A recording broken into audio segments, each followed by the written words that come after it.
بسم اللہ الرحمن الرحیم الحمد للہ وکفا وسلام علی عبادہ الذین اصطفی اما بعد السلام علیکم ورحمۃ اللہ وبرکاتہ۔ آج شام غروب آفتاب سے انشاءاللہ تعالی ہمارے یہاں پاکستان میں ایک بہت بڑی عبادت جسے اعتکاف کہا جاتا ہے وہ شروع ہوگی۔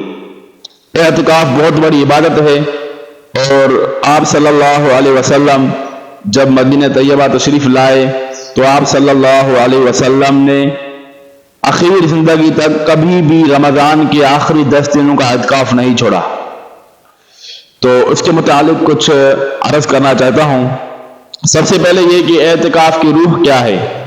حافظ ابن قیم رحمۃ اللہ علیہ کہتے ہیں کہ اعتکاف کا مقصد اور اس کی روح دل کو اللہ پاک کی ذات کے ساتھ وابستہ کر لینا ہے کہ سب طرف سے ہٹ کر اسی کے ساتھ مجتمع ہو جائے اور ساری مشغولیات کے بدلے میں اسی کی پاک ذات سے مشغول ہو جائے اور اس کے غیر کی طرف سے منقطع ہو کر اس طرح اس میں لگ جائے کہ خیالات و تفکرات سے سب جگہ اس کا پاک ذکر اور اس کی محبت میں سما جائے، یہاں تک کہ مخلوق کے ساتھ انس و محبت کے بدلے اللہ کے ساتھ محبت پیدا ہو جائے کہ انس قبر کی وحشت میں کام دے۔ اس دن اللہ کی پاک ذات کے سوا نہ کوئی مونس ہوگا نہ دل بہلانے والا۔ اگر دل اس کے ساتھ مانوس ہو چکا ہوگا تو کس قدر لذت سے وقت گزرے گا۔ اور اعتکاف میں حکم شرعی ہونے کی وجہ سے جس قدر فائدے اور حکمتیں ہوں کم ہیں، یہاں میں آپ کو مختصراً چند حکمتیں اور فوائد عرض کر رہا ہوں۔ نمبر 1، اگر صرف یوں کہہ دیا جاتا کہ بالکل ایسی جگہ پر 10 دن گزارو کہ جہاں پرندہ پر نہ مار سکے تو ظاہر ہے کہ تنہائی اور یکسوئی زیادہ ملتی، لیکن کیا فائدہ ایسی تنہائی سے کہ انسان بجائے انسان کے ایک وحشی جانور بن جائے اور بری صحبتوں سے بچنے کے شوق میں اچھی صحبتوں سے بھی معروم ہو جائے۔ اس لیے خدا حکیم نے اعتکاف کے لیے مسجد کو مقرر فرما دیا، کیونکہ بےہودہ اور غلط قسم کے لوگ مسجد میں آئیں گے نہیں، جن کی صحبت نقصان دہ ہو۔ ہمیشہ نمازی پرہیزگار اور تہجد گزار لوگوں سے ہی سابقہ پڑے گا، ان سے میل جول بات چیت ہوگی جن کی صحبت بے حد مفید اور کارآمد ہے۔ چنانچہ یہی وجہ ہے کہ ایسی مسجد کا حکم دیا کہ جہاں 5 وقت نماز ہوتی ہو، کیونکہ اگر ایسی ویران مسجد میں اعتکاف کیا جاتا جہاں آدمی کا دور دور نشان نہ ہو تو فائدے سے زیادہ نقصان ہوگا، نہ جماعت کی نماز ملے گی اور نہ نیک صحبتیں نصیب ہوں گی۔ نمبر 2، اعتکاف میں انسان کو یکسوئی حاصل ہو جاتی ہے اور دل دنیا کی فکروں سے خالی ہو جاتا ہے۔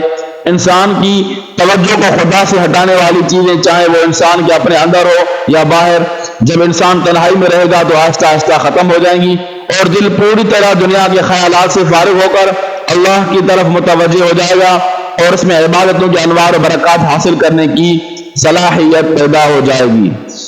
نمبر 3، لوگوں کے ملنے جلنے اور کاروبار کی مشغولیتوں میں جو انسان سے چھوٹے موٹے بہت سے گناہ ہو جاتے ہیں، اعتکاف میں ان سے حفاظت رہتی ہے۔ نمبر 4، خدا پاک فرماتا ہے کہ جو شخص مجھ سے 1 ہاتھ قریب ہوتا ہے میں اس سے 2 ہاتھ قریب ہو جاتا ہوں، اور جو میری طرف چل کر آتا ہے میں دوڑ کر اسے اپنا لیتا ہوں۔ اور اعتکاف کرنے والا تو اپنا گھر ور چھوڑ کر صرف قریب ہی نہیں بلکہ خدا کے در پر آ کر پڑ جاتا ہے۔ تو اب آپ اندازہ لگائیے کہ خدا پاک کتنا قریب ہوگا اور اس پر کتنا زیادہ مہربان ہوگا۔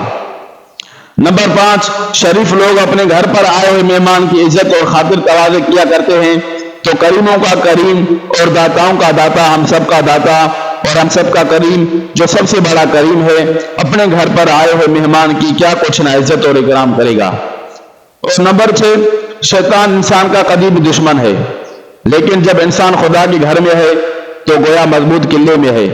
جیسے آدمی دشمن سے حفاظت کے لیے کسی بڑے آدمی کے پاس جو ہے وہ حفاظت کے لیے جاتا ہے اور اس کے قلعے میں جاتا ہے نا، تو شیطان جو انسان کا دشمن ہے قدیمی، تو اب انسان اللہ کے گھر میں آ کر مضبوط قلعے میں داخل ہو جاتا ہے اور شیطان اب اس کا کچھ نہیں بگاڑ سکتا۔ نمبر 7، فرشتے ہر وقت خدا کی عبادت اور اس کی یاد میں رہتے ہیں۔ مومن بندہ بھی اعتکاف میں بیٹھ کر ہر وقت خدا کی یاد میں ہے اور فرشتوں سے مشابہت پیدا کر رہا ہے، اور فرشتے چونکہ اللہ کے بہت قریب ہیں اس لیے یہ بندہ بھی اللہ کا قرب اور اس کی نزدیکی حاصل کر رہا ہے۔ نمبر 8، نبی کریم صلی اللہ علیہ وسلم فرماتے ہیں جب تک آدمی نماز کے انتظار میں رہتا ہے اسے نماز ہی کا ثواب ملتا ہے، اعتکاف میں یہ ثواب بھی حاصل ہوتا ہے۔